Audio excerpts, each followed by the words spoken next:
A first-person horror point-and-click game made for VR sounds great. Too bad I don't own any VR gear. Dead Secret is exactly that, however you can play with a mouse as well. This game kind of took me by surprise and I actually found myself really enjoying it, regardless of not being scary at all.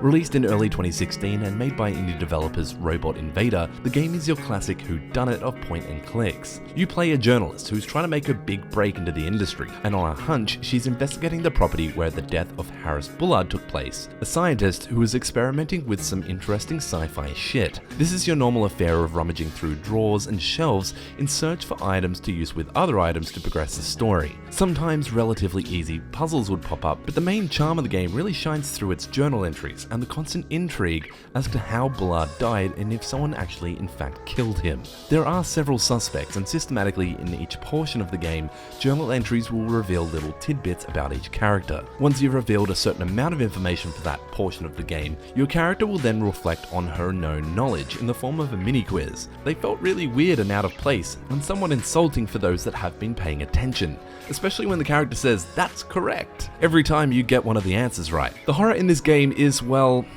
I don't know if you can call it a horror. Horror elements? You have the ability to wear this mask, which will reveal possible secrets in each room, but you will be greeted by this little guy. Not sure if he was meant to be there to be scary, but in the context of the graphics not being the best, he was added there more for signposting and somewhat comedic effect. There are moments where it tries to get the jump on you, and overall it just feels weak. But aside from the horror being only scary enough to spook a child, the overall story is what has you keep on playing. This video is going to be short as ultimately the gameplay is simple, and I don't want to reveal too much about the story. But I liked my time with Dead Secret, I really did.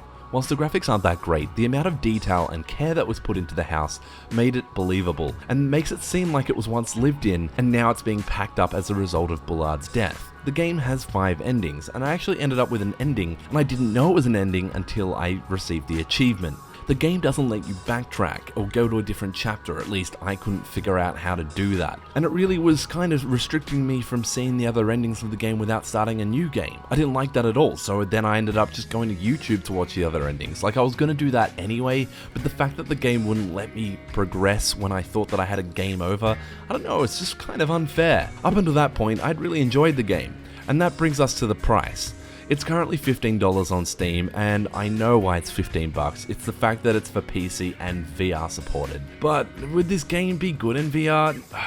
Whilst I haven't tried it, I can't imagine so. Honestly don't know if it's worth that money though. I can get behind this game if it's $10 or less. So add this one to your wish list and buy it on sale. Like I said, I'm going to keep this short, so if you like what you've seen here and you want to see more, hit the like and sub button. If you have a game you want me to review, let me know in the comments below. This is Sean Maurice from Hihu. Thanks for watching.